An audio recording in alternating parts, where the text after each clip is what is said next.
வெள்ளை கொம்பன் விநாயகனது பேரொருட் கருணையினாலே வாழ்க்கையிலே செல்வ வளங்கள் பெருகட்டும். ஐயா, வாழ்க்கையிலே செல்வம் இன்றியமையாதது. எங்கெங்கோ சென்று விட்டோம், ஏக்கத்துடன் வழிபட்டு விட்டோம். இன்னும் எங்கள் பிரச்சனைகள் தீரவில்லையே, எங்களை காப்பாற்றுபவர் யார், கரையேற்றுபவர் யார் என்று கண்கலங்கி கேட்டுக்கொண்டிருக்கிறீர்கள். வாழ்க்கையிலே அறம், பொருள், இன்பம், வீடு என்று சொல்லக்கூடிய நிலையிலே வீடு பேரை அடைவதற்கும் காரணமாக அமைவது, அடிப்படையானது, ஆதாரமானது இந்த செல்வம்தான். மகாலட்சுமிக்கு பல்வேறு வடிவங்கள் உண்டு. நான் மட்டும் கிடையாதுங்கய்யா. சமண சமயத்துல, பௌத்த சமயத்துலன்னு உலகெங்கும் மகாலட்சுமியை பல்வேறு வடிவங்களில் போற்றிக் கொண்டிருக்கிறார்கள். அன்னையின் நாமத்தை நாவில் ஏற்றிக் கொண்டிருக்கிறார்கள். வாழ்விலே வளம் பெற்று கொண்டிருக்கிறார்கள். மகாலட்சுமியானவள் இன்றும் நமக்காக கருணை காட்டக்கூடிய நிலையில்தான் இன்று அவளது பெயரை இப்பொழுது கேட்டுக்கொண்டிருக்கிறீர்கள். இந்த நிகழ்ச்சியை பார்த்து கொண்டிருக்கிறீர்கள். அம்மா பத்மாவதி, மகாலட்சுமி, எங்கள் இல்லத்தில் வந்துவிடு, எங்களுடன் தங்கிவிடு, கருணை காட்டு, திருமகளே எங்களுக்கு வரம் தா என்று நாம் கேட்டுக்கொண்டிருக்கிறோம். சரி, அம்மா மகாலட்சுமியின் பேரொரு கருணையை உங்கள் வாழ்க்கையில் கொண்டு வர இப்பொழுது நான் சொல்ல போகும் கதை தரப்போகிறது, உதவப் போகிறது. ஒரு காலகட்டத்திலே பார்ஸ்வநாதர் என்று சொல்லக்கூடியவர் தீர்த்தங்கரர்களாக அவதரித்தவர். அவர் தவத்திலே இருக்கிறார், தியானத்திலே இருக்கிறார். ஒரு அரசனின் மன்னனுக்கு இளவரசனாக காசி மாநகரத்திலே அவதாரம் செய்கிறார். அந்த ஊரிலே காமத் அப்படின்னு ஒரு மந்திரவாதி. அந்த மந்திரவாதி தனக்கு பல்வேறு சக்திகள் கிடைக்க வேண்டும், தன் ஆற்றலை பெருக்கிக் கொள்ள வேண்டும் என்று அகங்காரத்துடன் இருந்து கொண்டிருக்கிறான். அப்போ ஈகோ அப்படின்னு ஆங்கிலத்தில் ஒரு வார்த்தை உண்டு. எவ்ரிதிங் கோஸ் அவுட் என்பார்கள். அதாவது ஈகோ வந்துவிட்டால் நம்மிடம் இருக்கக்கூடிய அனைத்து நன்மைகளும் சென்றுவிடும். அகங்காரம் வந்துவிட்டால் அதுவரை நம்மிடம் இருக்கக்கூடிய செல்வ வளம், அறிவு, திறன் சென்றுவிடும். இது ஈகோ கோஸ் கிரேஸ் கம்ஸ் என்பார்கள். அகங்காரம் சென்றுவிட்டால் இறைவன் அருள் வந்துவிடும். அப்போ இந்த காமத் என்பவன் தன்னிடம் ஆற்றலை பெருக்கிக் கொள்ள வேண்டும் என்று ஒரு யாகத்தை செய்கிறான். அப்போது இறை பிரார்த்தனை கூட சுயநலத்தோடு செய்யும் பொழுது அதன் தன்மை பாழ்பட்டு விடுகிறது. அவ்வாறு செய்யக்கூடிய யாகத்திற்காக ஒரு காட்டையே அழிக்கிறான். அந்த காட்டில் இருக்கக்கூடிய மரங்களை வெட்டி விடுகிறான். பறவைகள் பறந்தோடுகின்றன. அத்தனையும் எடுத்துட்டு வந்து எரிக்க ஆரம்பிக்கிறான். அங்கே வரக்கூடிய பார்ஸ்வநாதர் சொல்கிறார், ஐயா, இந்த மரங்களை எரிக்காதே. இதனுள் நீ வெட்டிட்டு வந்த மரத்துக்குள்ளார ஒரு குறிப்பிட்ட பொந்துக்குள்ளார அங்கே 2 நாகங்கள் இருக்கிறது அப்படின்னார்.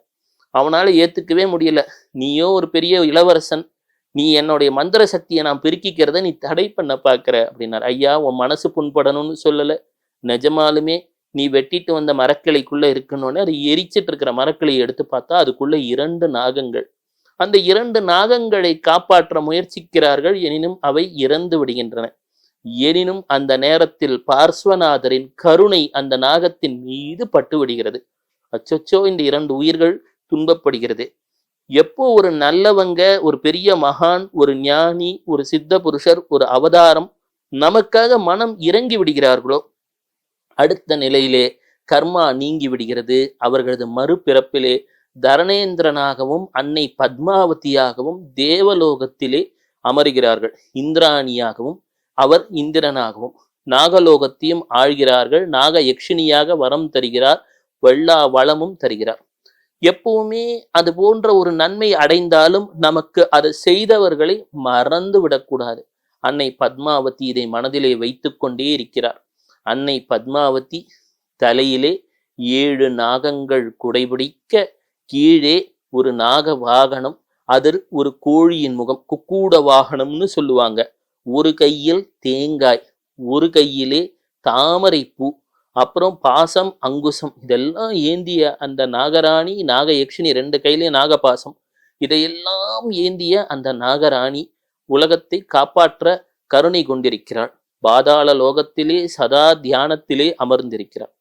அப்போ இந்த காமத் அப்படின்னு சொல்லக்கூடியவன் இருக்கிறானே மந்திரவாதி, தன்னுடைய சக்திகள் பெருகாமல் சென்று விட்டதே, வாழ்க்கையிலே பலத்தை இழந்து விட்டோமே, பலத்தை இழந்து விட்டோமேன்னு கோபத்தோடையே திரிகிறான்.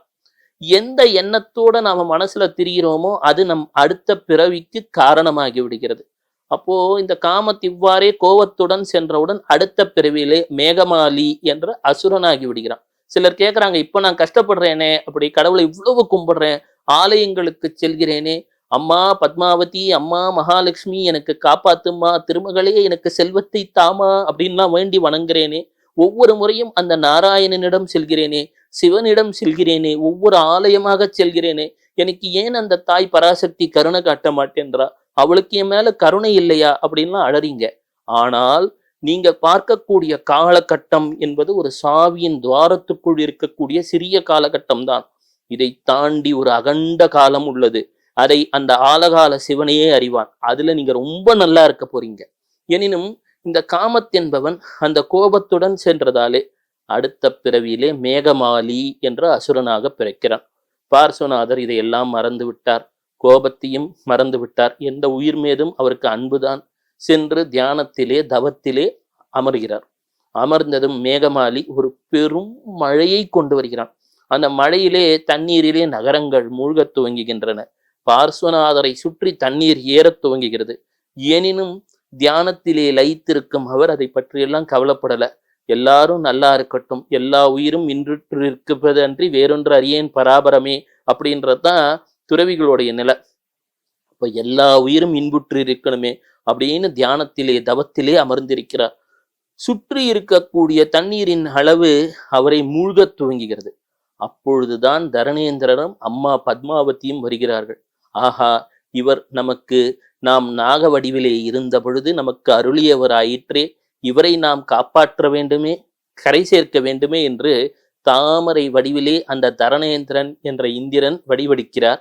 மேலே நாகக்குடையாக அன்னை பத்மாவதி அமருகிறார். மெல்ல அந்த தண்ணீர் வடிய துவங்குகிறது.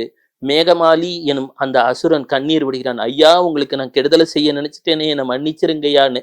மன்னிப்பு என்பது மிகச்சிறந்த ஒரு ஆயுதம்.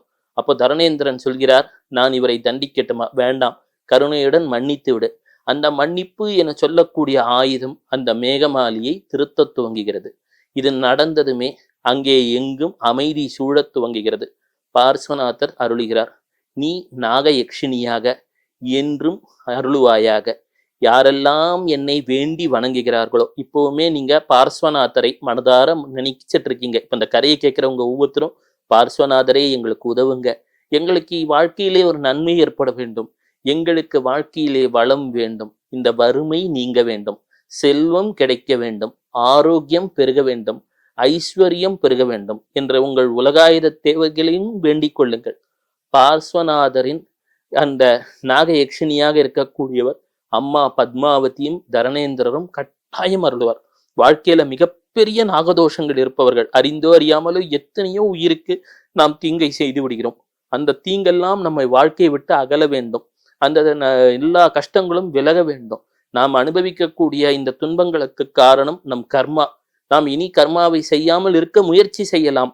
ஆனால் அதையும் மீறியும் நடக்கலாம். நாம் எல்லாரும் ஒன்றும் பெரிய அவதாரங்கள் கிடையாது, சாதாரண மனிதர்கள். ஏதோ ஒரு நிலையிலே மனு நீசனாகி விடுகிறோம். மனு ஈசனாக நாம் இருப்பதே கிடையாது. இது போன்ற இந்த தவறுகளிலிருந்து நாம் விடுபட வேண்டும். பார்ஸ்வநாதரே எங்களை நல்ல வழியில வழி நடத்துங்க. நாங்க யாருக்கான மனதாலோ சொல்லாலோ செயலாலோ ஏதாவது ஒரு வருத்தத்தை சென்ற ஆண்டு செய்திருந்தால் எங்களை மன்னித்து விடுங்கள். அது சமணர்கள் ஒரு பண்டிகை உண்டு, மிஸ்தாம்னி துக்தாம்னு. அதாவது சென்ற வருடம் நாங்க யாருக்கான மனதாலோ சொல்லாலோ செயலாலோ வருத்தத்தை தந்திருந்தால் நாங்கள் பரிபூரணமாக மன்னிப்பை கோரிக்கொள்கிறோம். இது எவ்வளவு எளிமையான வழிபாடு பாருங்க. நீங்க என்ன பண்றீங்க? பார்ஸ்வநாதரை நினைச்சுக்கிறீங்க, கூடவே அம்மா பத்மாவதியையும் தரணேந்திரரையும் நினைச்சுக்கிறீங்க. அம்மா பத்மாவதியின் கணவர் பேரு தரணேந்திரர்னு பேரு, ஆண் நாகம். அம்மா பத்மாவதி பெண்ணாகமா இருந்தவங்க. அவங்க 2 பேர் பேரையும் நினைச்சுக்கிறீங்க. நாங்க யாருக்காவது மனதாலோ சொல்லாலோ செயலாலோ அறிந்தோ அறியாமலோ தவறு செய்திருந்தால் மன்னிப்பு கோருகிறோம், எங்களை மன்னித்து விடுங்கள் என்று மனதார வேண்டிக் கொள்ளுங்கள். உங்களுக்கு பார்ஸ்வநாதர் அருளாலே இந்த அம்மா பத்மாவதியும் தரணேந்திரரும் வாழ்க்கையிலே மிக பெரும் செல்வத்தை தர காத்து கொண்டிருக்கிறார்கள். இனி வாழ்க்கையில் செல்வம் பெருகப் போகிறது. சிவ சிவ.